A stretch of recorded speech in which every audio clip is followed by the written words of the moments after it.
हमारे भारत देश को धार्मिक देश के रूप में जाना जाता है। यहाँ आपको हर कदम पर मंदिर देखने को मिल जाएंगे। उन्हीं में से सबसे पवित्र मंदिर माँ वैष्णो देवी का मंदिर माना जाता है। उनके कई चमत्कारी रहस्यों ने सभी लोगों को हैरान कर दिया है। हर साल ठंड में भी भक्त माँ वैष्णो के दर्शन करने जाते हैं। चाहे कितनी भी ठंड हो, लेकिन भक्त माँ के दर्शन किए बगैर नहीं आते। माता के इस मंदिर में भक्त जय माता दी के जयकारे लगाते हुए आते हैं। यहाँ भक्तों का हर्षोल्लास देखने वाला होता है और यहाँ माँ वैष्णो की गुफा से जुड़े कई हैरान कर देने वाले चमत्कार भी देखने को मिलते हैं। लेकिन माता के इस मंदिर का इतना महत्व क्यों है? इस मंदिर की कहानी क्या है? आइए जानते हैं। माता वैष्णो देवी की कहानी। दोस्तों, भारतीय राज्य जम्मू में स्थित प्रसिद्ध हिंदू तीर्थस्थल वैष्णो देवी का मंदिर है। नवरात्रि पर्व के दौरान भारी संख्या में यहाँ तीर्थयात्री आते हैं। वैष्णो देवी मंदिर के ऊपर भैरव बाबा का एक प्रसिद्ध मंदिर है। यह लगभग 5200 फीट की ऊंचाई पर त्रिकुटा पहाड़ी पर स्थित है। भारत में तिरुमला वेंकटेश्वर मंदिर के बाद दूसरा सर्वाधिक देखा जाने वाला धार्मिक तीर्थ स्थल है। त्रिकुटा की पहाड़ियों पर स्थित एक गुफा में माता वैष्णो देवी की स्वयंभू 3 मूर्तियां विराजित हैं। इन तीनों पिंडियों के सम्मिलित रूप को वैष्णो देवी माता कहा जाता है। मान्यता है कि माता की ये पिंडियां साधारण नहीं हैं, अपितु अपने भीतर चमत्कारी प्रभाव लिए हुए हैं।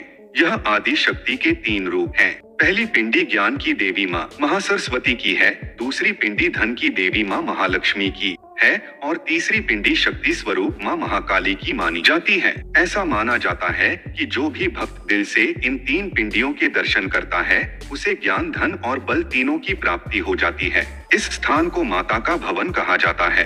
पवित्र गुफा की लंबाई 98 फीट है। इस गुफा में एक बड़ा चबूतरा बना हुआ है। इस चबूतरे पर माता का आसन है, जहां देवी त्रिकुटा अपनी माताओं के साथ विराजमान रहती है। भवन वही स्थान है जहां माता ने भैरवनाथ का वध किया था।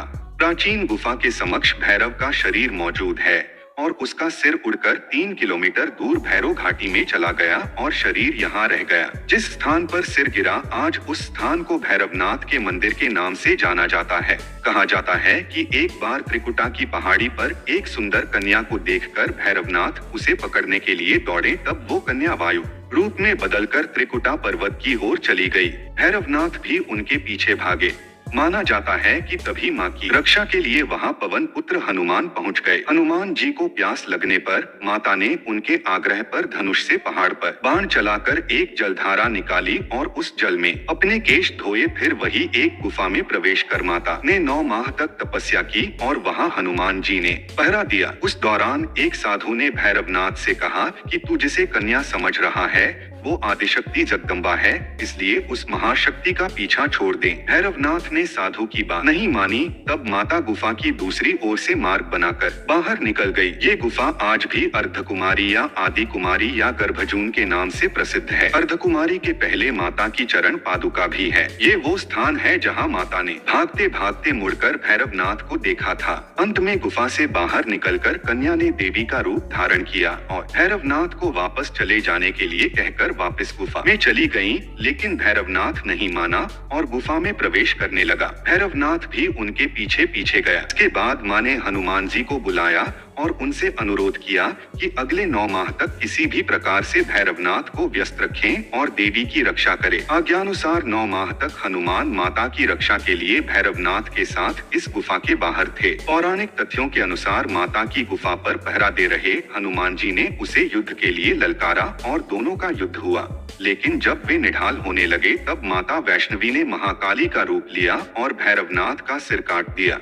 ये सिर भवन से 8 किलोमीटर दूर त्रिकूट पर्वत की भैरव घाटी में जा गिरा। कहा जाता है कि अपने वध के बाद भैरवनाथ को अपनी भूल का पश्चाताप हुआ और उसने मां से क्षमादान की भीख मांगी। माता वैष्णो देवी जानती थी कि उन पर हमला करने के पीछे भैरव की प्रमुख मंशा मोक्ष प्राप्त करने की थी। तब उन्होंने न केवल भैरव को पुनर्जन्म के चक्र से मुक्ति प्रदान की, बल्कि उसे वरदान देते हुए कहा कि मेरे दर्शन तब तक पूरे नहीं माने जाएंगे जब तक कोई भक्त मेरे बाद तुम्हारे दर्शन नहीं करेगा। आज इस स्थान को भैरवनाथ के मंदिर के नाम से जाना जाता है। यहाँ मौजूद पवित्र गुफा में एक चमत्कार देखने को मिलता है। इस गुफा से पवित्र गंगा जल निकलता रहता है। इस गुफा को गर्भ गुफा के नाम से भी जाना जाता है। इस गुफा में केवल एक बार ही कोई जा सकता है। दोबारा उस गुफा में नहीं जा सकता। जो व्यक्ति इस गर्भ गुफा के अंदर ठहर जाता है वह पूरी जिंदगी सुखी जीवन व्यतीत करता है। दोस्तों, माता वैष्णो देवी मंदिर से जुड़ी एक और पौराणिक कथा काफी प्रचलित है, जिसके अनुसार वर्तमान कटरा कस्बे से 2 किलोमीटर की दूरी पर स्थित हंसाली गांव में मां वैष्णवी के परम भक्त श्रीधर रहते थे, जो कि निसंतान थे। संतान न होने का दुख पल पल सताता था। किसी ने उन्हें कहा कि अगर वे घर पर कुछ कुंवारी कन्याओं को बुलाकर उनकी पूजा करेंगे, उन्हें भोजन कराएंगे, तो उन्हें संतान सुख प्राप्त होगा। सलाह मानकर श्रीधर ने एक दिन अपने घर पर कुछ कुंवारी कन्याओं को बुलाया, लेकिन उन्हीं में से एक कन्या भेष में मां वैष्णवी थी, किंतु उनकी उपस्थिति से भक्त श्रीधर अनजान था। श्रीधर ने सभी कन्याओं के पांव जल से धोए, उन्हें भोजन कराया और उनसे आशीर्वाद प्राप्त करते हुए कन्याओं को विदा किया। कन्याएं तो चली गई, लेकिन मां वैष्णो देवी वहीं रहीं और श्रीधर से बोली, आप अपने और आसपास के गांव वाले लोगों को अपने घर भंडारे का निमंत्रण दे आओ। कन्या की बात सुन श्रीधर पहले तो कुछ दुविधा में पड़ गए कि एक गरीब कैसे इतने सारे लोगों को भोजन करा सकता है, लेकिन कन्या के आश्वासन पर उसने गांव में भंडारे का संदेश पहुंचा दिया। एक गांव से गुजरते हुए श्रीधर ने गुरु गोरखनाथ और उनके शिष्य बाबा भैरवनाथ को भी भोजन का निमंत्रण दे दिया। श्रीधर के इस निमंत्रण से सभी गांव वाले अचंभित थे। वे समझ नहीं पा रहे थे कि वो कौन सी कन्या है जो इतने सारे लोगों को भोजन करवाना चाहती है, लेकिन निमंत्रण के अनुसार सभी एक एक करके श्रीधर के घर पर एकत्रित हुए। अब सभी आ तो गए, लेकिन उन्हें भोजन कराने के लिए श्रीधर के पास कुछ नहीं था। तभी माता भेष में आई कन्या ने एक विचित्र पात्र से सभी को भोजन परोसना शुरू किया। भंडारे के बाद श्रीधर उस छोटी वैष्णवी के बारे में जानने के लिए उत्सुक थे, पर वैष्णवी गायब हो गई और उसके बाद किसी को नहीं दिखी। कुछ दिनों के बाद श्रीधर को उस छोटी लड़की का सपना आया। उसमें स्पष्ट हुआ कि वह मां वैष्णो देवी थी। माता रानी के रूप में आई लड़की ने उसे गुफा के बारे में बताया और 4 बेटों के वरदान के साथ उसे आशीर्वाद दिया। श्रीधर एक बार फिर खुश हो गए और मां की गुफा की तलाश में निकल पड़े और कुछ दिनों बाद उन्हें वो गुफा मिल गई।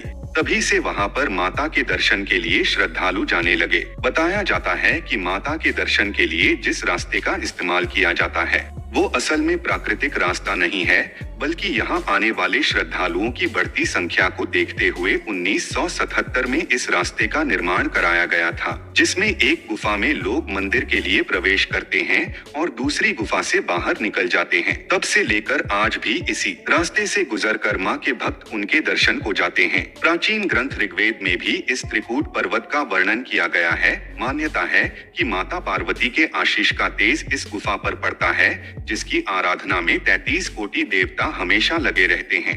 कहा जाता है कि इस गुफा के दर्शन कम ही लोग कर पाते हैं और मां वैष्णो देवी का दर्शन बस किस्मत वाले ही कर पाते हैं। दोस्तों, क्या आप भी माता वैष्णो देवी की गुफा के दर्शन कर चुके हैं या करना चाहते हैं? तो हमें कमेंट करके बताइएगा। वीडियो पसंद आई हो तो उसे लाइक, शेयर और चैनल को सब्सक्राइब करना बिल्कुल मत भूलिए। धन्यवाद।